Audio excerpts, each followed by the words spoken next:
ছাত্ৰীসকল বহুদিনৰ বিৰতিৰ পাছত মই আজি এটা নতুন ভিডিঅ' লৈ আহিছোঁ। এই ভিডিঅ'টোত মই আমাৰ টেক্সটবুকখনৰ চেপ্টাৰ 9 যিটো হৈছে সিকুৱেন্স এণ্ড সিৰিজ সেই চেপ্টাৰটো মই আৰম্ভ কৰিবলৈ লৈছোঁ। এই চেপ্টাৰটোৰ বহুত বিষদ কিছুমান টপিক কিছুমান আছে। প্ৰথমতেই আমি চাওঁ আহা সিকুৱেন্সটো বুজাৰ পাছতহে আমি সিৰিজৰ কনচেপ্টটো আমি জানিব পাৰিম। So, sequenceৰ meaningটো কি হয় আমি লক্ষ্য কৰোঁ আহা। Sequence is an arrangement of number in definite order according to some rule. অৰ্থাৎ আমি সিকুৱেন্সত কি কৰোঁ নাম্বাৰ কিছুমানক আমি এটা নিৰ্দিষ্ট ৰুল বা নিয়মত আমি এটা অৰ্ডাৰত আমি সজোৱা হয়। ফৰ এক্সাম্পল তোমালোকে এই সংখ্যাখিনিৰ এৰেঞ্জমেণ্টটো চাব পাৰা। ইয়াত আমি নাম্বাৰখিনি 1, 3, 5, 7 এনেকৈ সজোৱা হৈছে। এতিয়া যদি আমি ভালদৰে লক্ষ্য কৰোঁ ওৱানৰ পিছত আমি নেক্সট দিছোঁ 3 পিছত নেক্সট আহিছে 5 এই ধৰণেৰে এটা নিৰ্দিষ্ট ৰুলত আমি এই সংখ্যাকেইটা আমি সজোৱা হৈছে আৰু এই এৰেঞ্জমেণ্ট অফ নাম্বাৰছকে আমি সিকুৱেন্স বুলি ক'ব পাৰোঁ। এটা সিকুৱেন্সৰ আমাৰ এই প্ৰতিটো নাম্বাৰকে এটা টাৰ্ম বুলি আমি ক'ব পাৰোঁ। অসমীয়া তোমালোকে পদ বুলি ক'ব পাৰা, যিটো শব্দ আমি সমান্তৰ প্ৰগতি চেপ্টাৰটো তোমালোকে ব্যৱহাৰ কৰি আহিছা। ইয়াত এতিয়া এয়া হৈছে আমাৰ ফাৰ্ষ্ট টাৰ্ম 1, ছেকেণ্ড টাৰ্মটো 3, থাৰ্ড টাৰ্মটো হৈছে 5, তেনেকৈয়ে ফ'ৰ্থ টাৰ্মটো হৈছে 7। এনেকৈয়ে আমি ক'ব পাৰোঁ সিকুৱেন্সটোৰ প্ৰতিটো নাম্বাৰকে আমি এটা এটা টাৰ্ম শব্দটোৰ দ্বাৰা আমি ডিনোটেট কৰিব পাৰোঁ বা চিহ্নিত কৰিব পাৰোঁ। আৰু আমি এটা সিকুৱেন্সৰ প্ৰতিটো টাৰ্মকে আমি এই ধৰণেৰে ধৰি ল'লোঁ। মই প্ৰথম টাৰ্মটো চিহ্নিত কৰিব বিচাৰিছোঁ। প্ৰথম টাৰ্মটো আমি A1 চিম্বলৰ দ্বাৰা চিহ্নিত কৰিছোঁ। এতিয়া এই সিকুৱেন্সত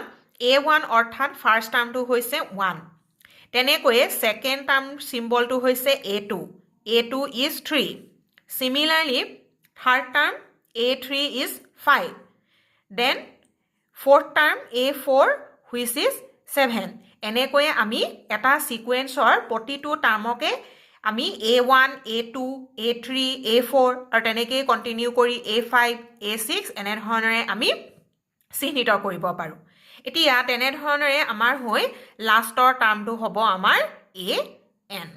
অৰ্থাৎ আমি এই AN টাৰ্মটো অৰ্থাৎ nth টাৰ্মটো nতম পদটো আমি কেনেধৰণে লিখিব পাৰোঁ চোৱা। ইয়াত এই সিকুৱেন্সটোৰ ক্ষেত্ৰত বিশেষকৈ 2n-1। এতিয়া ইয়াত n belongs two natural number. তোমালোকে ইয়াত যদি আমি ছাপ'জ n = 1 পুট কৰিলা আমাৰ এই nth টাৰ্মটোত nতম পদত n = 1ৰ কাৰণে আমি কি পাম A1 অৰ্থাৎ ফাৰ্ষ্ট টাৰ্ম সেইটো আমাৰ কিমান হ'ব 2 × 1 - 1। ডেট মিনছ আমি ফাৰ্ষ্ট টাৰ্মটো কিমান পালোঁ 1। তেনেকৈয়ে আমি যদি n = 2 পুট কৰোঁ তেতিয়া আমি পাম ছেকেণ্ড টাৰ্ম A2 আৰু সেইটো হ'ব 2 × 2 - 1, ডেট মিনছ A3 অৰ্থাৎ আমাৰ ছেকেণ্ড টাৰ্মটো 3। এনেকৈয়ে আমি কোনো এটা সিকুৱেন্সৰ nth টাৰ্মৰ সহায় লৈ আমি সিকুৱেন্সটোৰ প্ৰতিটো টাৰ্ম আমি উলিয়াব পাৰোঁ। এই টাৰ্মটোক আমি ক'ব পাৰোঁ nth টাৰ্ম। আছামিজত অসমীয়াত হ'ব nতম পদ, যিটো তোমালোকে সমান্তৰ প্ৰগতি চেপ্টাৰত আমি শব্দটো ব্যৱহাৰ কৰি অহা হৈছে। তেনেধৰণেৰে আৰু এটা সিকুৱেন্স আৰু এটা এৰেঞ্জমেণ্ট আমি চাব পাৰোঁ। ধৰি ল'লা 2, 4, 6, 8 এই ধৰণৰ এই সিকুৱেন্সটো আমি চাব পাৰোঁ। এতিয়া ইয়াত first term, second term, third term, fourth term অৰ্থাৎ এই সিকুৱেন্সটোত আমি ফ'ৰ্থটা টাৰ্ম লিখা হৈছে। এতিয়া ইয়াত আমি nth টাৰ্মটো আমি কেনেধৰণে লিখিব পাৰোঁ চোৱা। AN অৰ্থাৎ nth টাৰ্মটো হ'ব 2n when n belongs to natural number. ইয়াতো আমি চাব পাৰোঁ যদিহে n = 1 পুট কৰা তেতিয়া ফাৰ্ষ্ট টাৰ্মটো কিমান হ'ব 2 × 1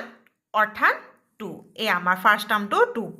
তেনেকৈয়ে ছেকেণ্ড টাৰ্ম অৰ্থাৎ আমি nৰ ভেলু 2 যদি আমি পুট কৰোঁ তেতিয়া 2 into 2 that means 4 তেনেকৈয়ে আমি থাৰ্ড টাৰ্ম আমি পাব পাৰোঁ n equal to 3 পুট কৰি অৰ্থাৎ 2 into 3 হলে থাৰ্ড টাৰ্মটো আমাৰ কিমান হ'ব 6 এনেধৰণে আমি এই nth টাৰ্মৰ সহায় লৈ আমি সিকুৱেন্সটোৰ প্ৰতিটো টাৰ্ম আমি উলিয়াব পাৰোঁ এতিয়া সিকুৱেন্সৰ ওপৰতে আমাৰ এটা সৰু এটা টপিক দিছে টাৰ্ম কিছুমান দিছে finite sequence or infinite sequence very simple finite sequence has finite number of terms যাৰ মানে যদি এটা সিকুৱেন্সত নিৰ্দিষ্ট সংখ্যক অসীম সংখ্যক যদি টাৰ্ম থাকে তেনেকুৱা সিকুৱেন্সক আমি ফাইনাইট সিকুৱেন্স ক'ব পাৰোঁ আৰু যদিহে আমাৰ অসীম সংখ্যক ইনফাইনাইট নাম্বাৰ অফ টাৰ্ম থাকে তেতিয়া হলে সেই সিকুৱেন্সক আমি ক'ব পাৰোঁ ইনফাইনাইট সিকুৱেন্স ফৰ এক্সাম্পল তোমালোকে এই সিকুৱেন্সটো চাব পাৰা ইয়াত আমাৰ কেইটা টাৰ্ম আছে আমাক নাজানো এয়া ডট ডট দিয়া হৈছে এনে ধৰণৰে 1 3 5 7 এনে ধৰণে কন্টিনিউ হৈ আছে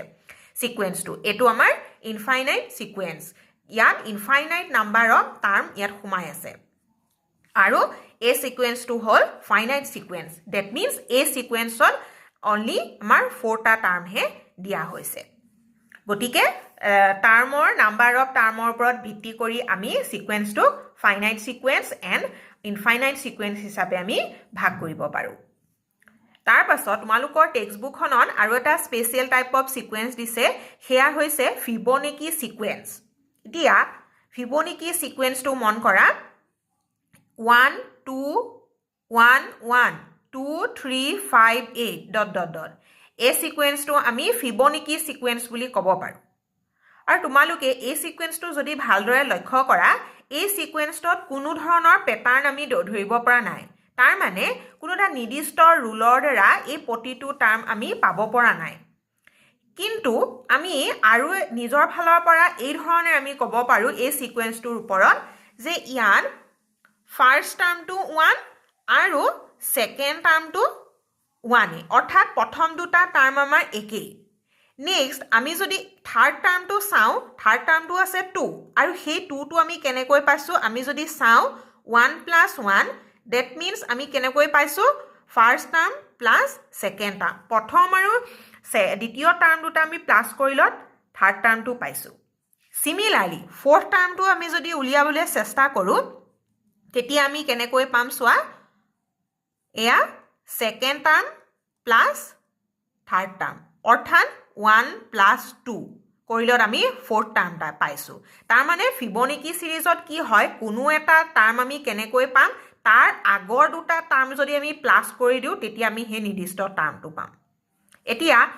8ৰ পিছত যদি আমি উলিয়াবলৈ যাওঁ যে 8ৰ পিছত আমাৰ কোনটো টাৰ্ম আহিব কোনটো নাম্বাৰ আহিব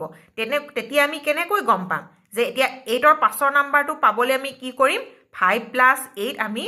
5 আৰু 8 আমি প্লাস কৰি দিওঁ দ্যাট মিন্স কিমান আহিব 13 আহিব 5 + 8 কৰিলত 13 পাম তেনেকৈ 13ৰ পিছৰ নাম্বাৰটো যদি আমাক লাগে তেতিয়া আমি কি কৰিম 8 + 13 কৰি দিলেই হ'ল এই সিকুৱেন্সটোক ফিবনাকি সিকুৱেন্স বুলি ক'ব পাৰি সো এই স্পেচিয়েল এই সিকুৱেন্সটো তোমালোকে মনত ৰাখিবা ফিবনাকি সিৰিজত প্ৰথম দুটা টাৰ্ম একেটাই হয় আৰু নেক্সট টাৰ্মটো আমি পাবৰ কাৰণে কি কৰিম আগৰ দুটা টাৰ্ম আমি প্লাস কৰি দিলে পোৱা যায় এয়া আছিল আমাৰ সিকুৱেন্সৰ ওপৰত আমাৰ কিছুমান কথা কিছুমান সৰু সৰু টাৰ্ম নেক্সট আছে সিৰিজ সিৰিজ এতিয়া চোৱা কি হয় যে if a1 a2 a3 dot dot an be a sequence যদি a1 a2 a3 an এটা যদি সিকুৱেন্স হয় তেতিয়া হলে এই এক্সপ্ৰেছনটো মন কৰা এই এক্সপ্ৰেছনটোক কি বুলি নাম দিছে যে সিৰিজ বুলি ক'ব তাৰ মানে আমি কি কৰোঁ সিকুৱেন্স এটাৰ প্ৰতিটো টাৰ্মকে যদি আমি এজ এ সাম হিচাপে যদি যোগ হিচাপে যদি আমি প্ৰকাশ কৰি দিওঁ তেতিয়া সেই এক্সপ্ৰেছনটোক আমি কি বুলি ক'ম সিৰিজ বুলি আমি ক'ম আৰু সিৰিজটোক ইনফাইনাইট সিৰিজো হ'ব পাৰে ফাইনাইট সিৰিজো হ'ব পাৰে যেনেকৈ আমি সিকুৱেন্সত এটা পাইছিলোঁ সিকুৱেন্স ধৰি ললা 1 3 5 7 এই সিকুৱেন্সটো এতিয়া এই সিকুৱেন্সটোক আমি যদি লিখোঁ যে 1 প্লাছ 3 প্লাছ 5 প্লাছ 7 এনেধৰণেৰে এইটো হ'ব আমাৰ সিৰিজ associated with sequences term of the sequences এই সিকুৱেন্সটোৰ প্ৰতিটো টাৰ্ম লগ লাগি এই যেটো এক্সপ্ৰেছন আমি পাইছো সেই এক্সপ্ৰেছনটোক সিৰিজ বুলি ক'ব তাৰ পাছত আৰু এটা যদি আমি উদাহৰণ চাও ধৰি ললা আগৰ যেটো আমি পাইছিলো 2 4 6 8 10 এই সিকুৱেন্সটো যদি আমি এনে ধৰণেৰে লিখো 2 + 4 + 6 + 8 + 10 এই যেটো আমি পাঁচটা টাৰ্মৰ যেটো আমি সিকুৱেন্স পাইছিলো সেই সিকুৱেন্সটোক যদি আমি এই ধৰণেৰে লিখো এই এক্সপ্ৰেছনটোত আমি প্ৰকাশ কৰো তেতিয়া তাক হ'ব এইটোকো আমি সিৰিজ বুলি কম এই সিকুৱেন্সটোৰ প্ৰতিটো টাৰ্মৰ সিৰিজ বুলি আমি ক'ব পাৰিম ইয়াত এতিয়া এই সিকুৱেন্সটো আমাৰ ইনফাইনাইট সিৰিজ আছে সিকুৱেন্স আছিলে তেতিয়া হলে এই সিৰিজটো হ'ব ইনফাইনাইট সিৰিজ এনেকৈ এই এক্সাম্পলটো ফাইনাইট সিকুৱেন্স ইয়াত আমাৰ ফাইনাইট নাম্বাৰ অফ টাৰ্ম আছে পাঁচটা টাৰ্ম আছে তেতিয়া হলে ইয়াৰ সিৰিজটোকো আমি ফাইনাইট সিৰিজ বুলিয়ে কম এয়াই হৈছিলে আমাৰ সিকুৱেন্স আৰু সিৰিজৰ কনসেপ্টটো ডেফিনেশ্যন ইন্ট্ৰোডাকশন তাৰ পাছত আহিলে আৰু এটা টাৰ্ম প্ৰগ্ৰেছন কি হয় সোৱা প্ৰগ্ৰেছনো এক প্ৰকাৰৰ সিকুৱেন্সে হয়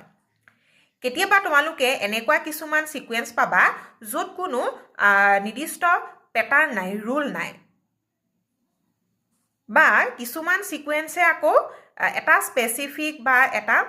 ডেফিনিট ৰুল মানি চলে সেই তেনে ধৰণৰ অৰ্থাৎ যিবিলাক সিকুৱেন্স এটা স্পেসিফিক প্যাটাৰ্ন বা ৰুল ফলো কৰে তেনে ধৰণৰ সিকুৱেন্সকে কি বুলি ক'ব প্ৰগ্ৰেছন বুলি ক'ব that means if a sequence follows a specific pattern then it is called progression আৰু সেই progression আমাৰ বিভিন্ন ধৰণৰ আছে এটা হৈছে arithmetic progression geometric progression আৰু harmonic progression তোমালোকে এই তিনিটাৰ ভিতৰত এই arithmetic progressionটো পাই আহিছা এটো হৈছে arithmetic progression হৈছে সামন্তৰ প্ৰগতি যেটো ক্লাস 10 ত তোমালোকে বিশদভাৱে পঢ়ি আহিছা এই arithmetic progressionৰ বিষয়ে সামন্তৰ প্ৰগতিৰ বিষয়ে তাৰ পাছত এয়া geometric progression এটো geometric progression আৰু harmonic progression তোমালোকে নাই পোৱা পঢ়িবলৈ পাবা এতিয়া আমাৰ কিন্তু টেক্সট বুকখনত arithmetic progression আৰু geometric progression এই দুইটা progressionৰ বিষয়েহে আমাক দিছে harmonic progressionটো নাই দিয়া গতিকে আমি আমাৰ নেক্সট ক্লাছত বা ভিডিওটোত আমি arithmetic progression আৰু geometric progressionৰ বিষয়ে আলোচনা কৰিম arithmetic progression যেহেতু তোমালোকে পাই আহিছা ইয়াৰ প্ৰশ্নখিনি কৰাত বা ইয়াৰ যিখিনি আমাৰ ভিতৰৰ যিখিনি কথা সেইখিনি জনাত বিশেষ একো প্ৰবলেম নহব বুলি ভাবিছো কিন্তু geometric progressionটো ভাল ধৰণে তোমালোকে বুজি পাব লাগিব এয়াই আছিল আমাৰ এই আজিৰ চেপ্টাৰটোৰ আমাৰ ইন্ট্ৰোডাক্টৰি ভিডিও ইয়াৰ পাছতে আমি সিৰিজ আৰু সিকুৱেন্সৰ ওপৰত যেটো আমাৰ প্ৰথম এক্সাৰসাইজ 9.1 এই এক্সাৰসাইজটো আমি আৰম্ভ কৰিম